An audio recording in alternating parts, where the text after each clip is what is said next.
Hello po uli sa inyong lahat mga kamatsas. Dito naman tayo sa masasabing cute na laban na nangyari sa round number 10 kagabi sa Women's Division. Sa bakbakan nila Meow Meow, White Pieces at Black dito si Vantika.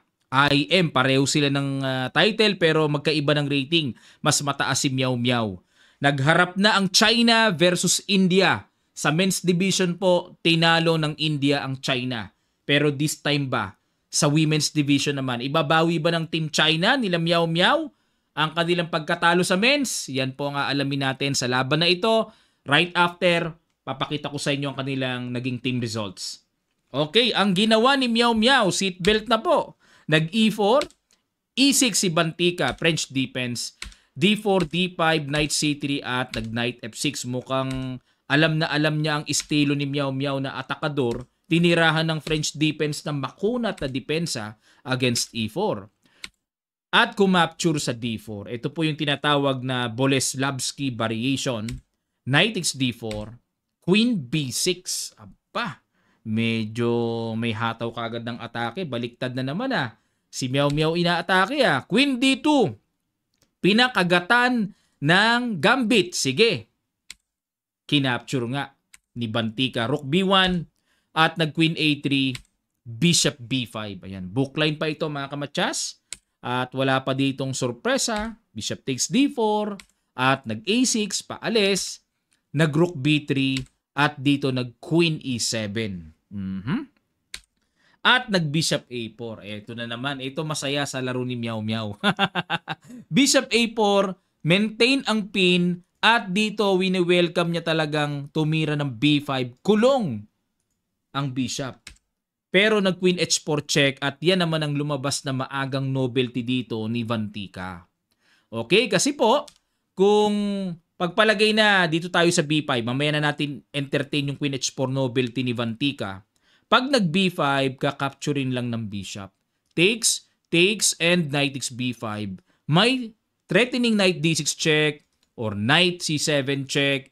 One piece down dito ang puti pero baka mahuli na ang lahat dahil sa lakas ng iyahataw na ideas dito ng puti. Halimbawa, mag-Queen D8 para mapigilan yung Knight C7, magku-Queen C3. Ayun pa rin ang threat, Knight C7 pa rin. So mapapahamak dito ang black mga kamatyas. Delikadong-delikado kalagayan dito. Baka prone sa blunderations ang black pagka ganun. So dito, ang ginawa na lang ni Vantika, nag-Queen H4 check, G3, nag-Bishop F2 muna, nag-Queen D8. Grabe mga tempohan, no? At dito, nag-Bishop B6.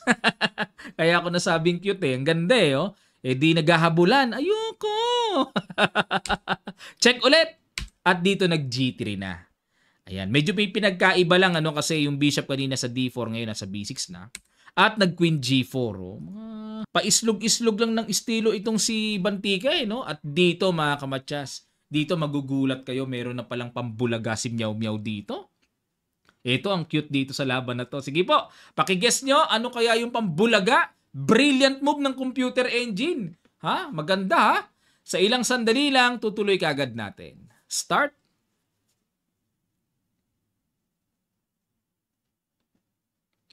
Maraming salamat po mga kamatsas. Pambulaga Boom! Knight E4. Kalmutan na naman. Kumalmot na naman. Sacrifice Nag-Bishop E7. Relax lang. Relax si Bantika. Ano ba mangyayari kung capturein ang Knight sa E4? Mag-Rook C3. Ang idea, hahatawan ng sacrifice doon para makapture yung Knight. Matchas nga naman. Mahusay. Galing Pero, hindi yan ang pinasok Pwede rin yan kung makikita ito. Pero talo na rin pala, no? Bishop B4. Kala ko sakto pa sa black Pero pag capture, hindi nga makaka-capture kasi nga nakapin di ba? Pero ito gagawin. Capture, check, King E7, Queen takes B4, King takes D7, Queen D6 check, King E8, saka magkakasel. Ayun. Na dito, quality down nga ang puti, pero ang tanong, yung Torres sa H8, paano yan magagamit? Parang in effect, wala rin yung Torres sa H8 Walang epekto Okay, at dito po ay kitang-kita, decisive advantage for white. Grabe ang natanaw ni Meow Meow Kaya dito nag-bishop e7 lang si Bantika, eksakto yung timpla niya. Oh. At nag-knight c5, pressure sa knight, capture, capture para hindi pa rin makapag-castling. Yan ang gustong i-maintain ni Meow Meow. No? Huwag makapag-castling ang black. At dito nag-b5 na. Naku, paano ngayon yan? Mukha na tuluyan na yatang nakulong ang bishop. Pero dito, sakto pa rin. Bishop a3, good move pa rin. Talagang di naubusan ng bala. Oh. Queen b4 ang threat para may matchas doon sa e7. Ang cute ng laban. No? At dito mga kamatchas, bumawi si Bantika ng napakagandang counter. Brilliant din para sa akin yon. Computer engines move din ng level. Ano kaya yon? Dito naman tayo kay Bantika. Guess natin yung malapasel na hataw. Sa ilang sandali lang tutuloy kagad natin. Start.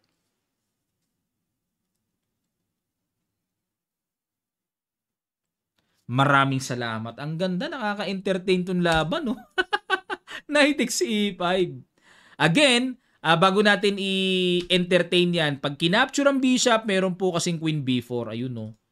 May threatening matchas. At kung meron kayong nakikitang remedyo, halimbawa, mag king d6 para king d8, para pinaka-remedyo na pag tsumek, aangat lang, mag-rook c3. Yan ang pang goodbye move dyan. Threatening queen e7 matchas at kapag nag-rook e8 dito, may queen a5. Matchas pa rin ang kauuwian. Takes. Queen d6. Grabe yung mga nai-imagine ni Meow Meow. Ano? Kaya tumatatak sa kanya yung mga fans niya sa ganitong mga tira. No? Kaya dito napakaganda naman ng tira ni Bantika. Ang tindi na talaga ng India ngayon. Ibang klase na level. Oh. Queen b4, threatening matchas at nag-knight g6 para makover. Tapos nag-rook c3.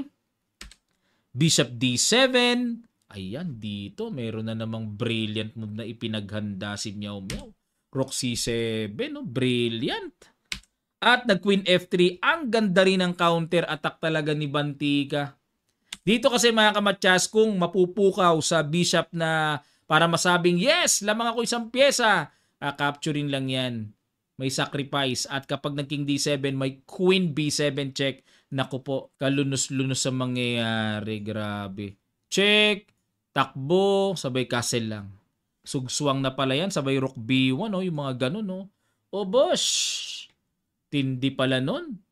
Kaya dito, nag-queen f3. Ayun, nangalikot din. Naku, another brilliant move. Boom! Rook takes d7.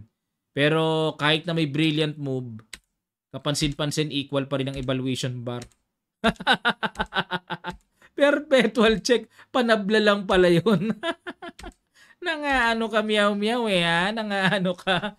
Daming mga brilliant sacrifices no? Nauwi lang din sa tabla.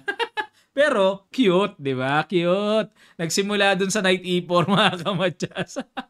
Bira tayo makakita ng mga ganung pambulaga, no? Sa laro ni Meow Meow, lagi may mga ganung kalmot O, pero dito po, hindi na niya kayang pilitin Halimbawa, kung pumunta ng king e1, kakapturin lang to O, talo pa nga siya Talo pa siya pag nagkataon. Makukuha din yung pawn sa f4. Halimbawa, king d1, queen f3 check. Halimbawa, king c1. Ayun, may queen takes f4.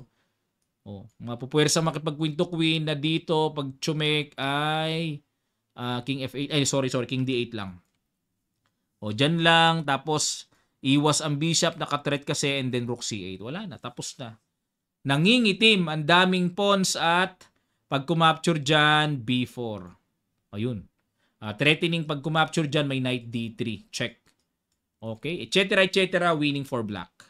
Okay? Grabe naman yon. Pero dito, perpetual, tabla.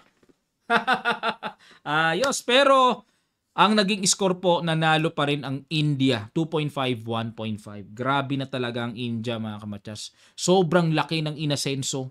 Parang kailan lang, ginagawa lang punching bag ng China ang India.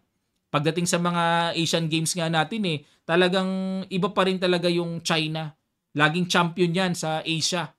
Pumapangalawa, India. Ayan. Tapos tayo yung sumusunod. Philippines, Vietnam, Indonesia, nag-aagawan for third place. Pero yung Vietnam, malakas na rin Ayun. Ngayon po ang India, wala talagang grabe ang level nila. World class talaga ngayon mga kamatchas. At bukas po magpapasimula na ang ating online training. Hanggang ngayong gabi lang. Habol na po kayo sa ating beginners, intermediate, and advanced. Online training po ito. Ang details ay nasa comment section below. Click nyo lang po para makapag-register na kayo. Maraming salamat. Magkita-kita pa tayo sa mga susunod pang chess updates.